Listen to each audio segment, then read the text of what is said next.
Here's Jack Musa on the breakaway, looking for two, he's got it! Jack Musa across to O'Hara, he scores! That's a program record for point streak! Here's Santos Mills on the doorstep, they score!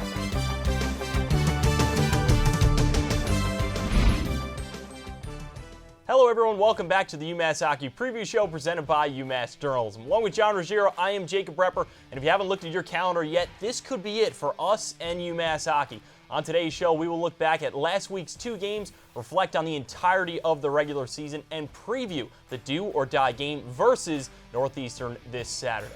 John, I had Owen Murray on my left last week. Now you're on my right, and you're going to give us a full view of what this season's been like for UMass. Yeah, Jacob, it's been a long road to march for the Minutemen. Bumps and bruises, up and downs, and we're going to take you through it here on the big board. So here we go all the way back towards the start of the season. First 6 games, the Minutemen were 5-1. That's the best start under Coach Carvel since 2018. And the Minutemen looked to be on a roll to start the season out of conference, but then they got into conference play against some ranked opponents. 8 consecutive games against those ranked opponents. They went 3-5 in that stretch. Not ideal. We talked about it towards the top of the season. It was Boston College, it was Maine, it was Providence, and things didn't go well for the Minutemen during that time, and it kept on coming for UMass as Michael Rabel went down with an injury in November. He missed 6 games for UMass, and by the end of 2025, the Minutemen were 9-9, a .500 record outside of the top 40 for the Minutemen. So we keep on rolling down the road this point into 2026, and a resurgence for the Minutemen. Ness Rochelle wins silver at the World Junior Championship. Keenan and Musa go to the Spangler Cup. Michael Rabel, a brilliant resurgence, 11-3 so far in 2026, looking towards a Richter Award for Big Mike. Rascal Flat says, God bless the broken road, but the road is certainly smoothed out over the last couple of weeks for the Minutemen, looking nice in 14th going into this weekend. But we're going to look back to Thursday against Boston College. Let's look at it. Boston College came into the Mullen Center after getting swept by the BU Terriers, and opening the scoring in the second period is Cam O'Neill. Blocker side on Cloutier. It's a nice assist from Colson Hanrahan and Owen Mellenbacher, and that shot gives the Minutemen a 1-0 lead. Sure did, Jacob. But Boston College Eagles responded with James Hagens squeaks one past Michael Rabel, the Bruins draft pick, collecting a goal on the power play here. Just through the wickets of Big Mike. He'll probably want that one back. It's a 1-1 game. The Minutemen certainly seem to be out of it. BC putting on the pressure in the third period. But who's it going to be? It's going to be the aforementioned Owen Murray. It's a 2-on-1 into the offensive zone, as much time as he needs, and he roofs it. Blocker side yet again. That gives the Minutemen a 2-1 lead, and they seal it on a beautiful goal. Yep, and that will do it for the Minutemen.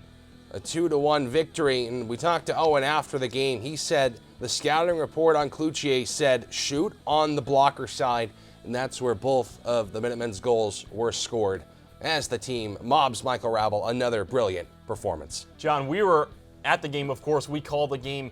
Through 2 periods, it did not look good for the Minutemen. They gave up a lot of shots. Not a great start to the game, which Coach Carvel's been very critical about. When the team starts off well, they usually do well. And then you look at the shots here. Boston College finishes with 35 shots to UMass's 17. But at the end of the day, somehow this UMass team, they still got the job done. Yeah, they keep getting outshot, Jacob, but they keep winning. And I think that speaks to the brilliant performances by Michael Rabel. Owen Murray talked about it after the BC win. Let's see what he had to say.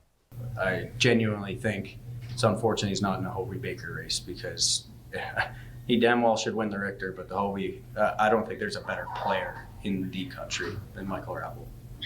While Michael Rabel can't win the Hobie Baker Award because he was not nominated early on in the season, good chance for the Richter Award and a good chance for him to keep it going. Just 2 nights later, UMass had off on Friday. They went up to UNH and they took on a UNH team that's in the bottom of the barrel in Hockey East. Yeah, and it was not easy for the Minutemen. We'll see it here on the highlights up in Durham. It started for the Minutemen actually short-handed. Larry Keenan, look at the dangles through here. Goes backhand, forehand, another highlight reel goal for Big Larry. Look at this. Unbelievable stuff. Gets the Minutemen on the board early. He can't keep doing this stuff, John. I mean, he's going to be on ESPN all the time.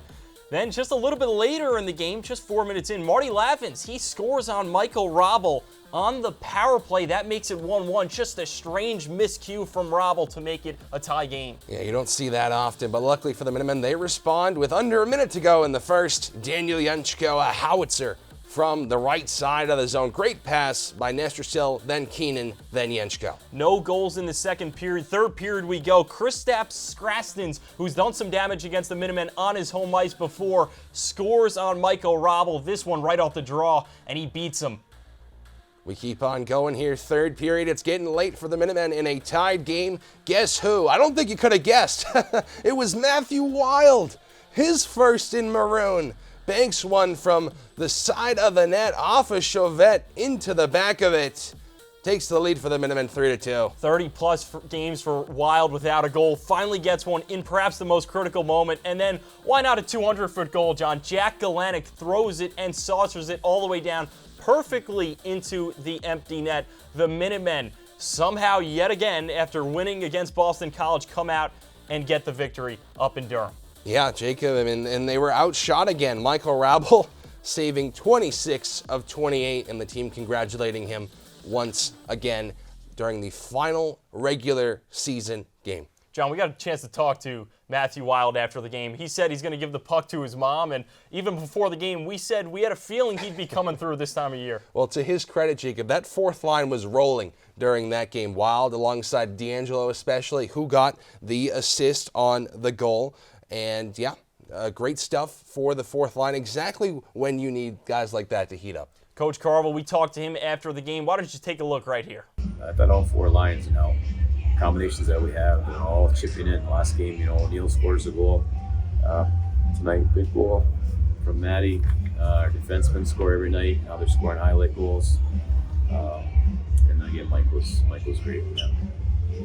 We've talked about UMass's heavy hitters before, Jack Musa, Michael Robel, Vaslav Nestrasil, but a guy that might be kind of lurking in the shadows is, of course, Daniel Jenczko. John, he's been pretty good the past couple games. Yeah, he sure has, Jacob. He's got 3 points in his last 4. A couple of power play goals for Danny Dimes, as I like to call him. And he's putting the puck in the back of the net as of late. And he's 1 point from his career high in points, currently at 15 on the season. Hopefully for him, a couple more games than just one to be played. But he is on the rise as of late, that is for sure. And here's what he had to say over the week. You've had a few of those one-timers on the power play. Do you feel like that's an area you've gotten better at? Yeah. I'm practicing that a lot, but practicing everything. So it was just kind of like a relief a little bit to score after I don't know how many games was that, but I'm just really focusing on doing those little things right, because this is going to be the most important thing in playoff hockey. Looking ahead to Saturday, you know the situation by now. If UMass's win, their season continues. If they lose, a very good chance that their season is over. John, Coach Carvel, if you go back to late December when UMass played Northeastern, he said in media that UMass has gone Northeastern so many times, hey, why not toss him in during the Hockey East tournament? He got his wish. They'll play Northeastern for the 5th time this season. Well, Coach Carvel is playing with fire there, because these Huskies have given the Minutemen a bit of trouble this season. They've taken them to overtime twice, and 2-2 on the year in 4 games this season against the Minutemen. This will be game number 5, and you can't count out guys like Lawton Zacher, Vinny Borghese, huge pieces on the back end. Expect this to be a close game. Wouldn't be surprised if these two teams go into overtime for the 3rd time this season.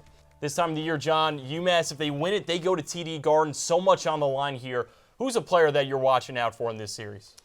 It's got to be the goalies, Jacob. Lawton Zacher, Michael Rabel. I mean, low scoring. I can't say it enough. There is not going to be many goals scored this Saturday afternoon. And the Minutemen, they're going to have to hold strong. I don't think giving up the amount of shots that they've given up is sustainable. I mean, we looked back at it earlier in the show. 35 shots given up against BC, 28 shots given up against UNH.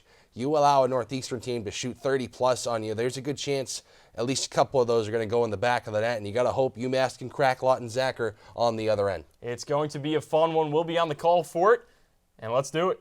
Yep. That's it for the UMass Hockey Preview Show presented by UMass Journalism. This could be our final show. We'll see what happens on Saturday. If the Minutemen win, well, we'll keep it going. Until then, we'll see you next time.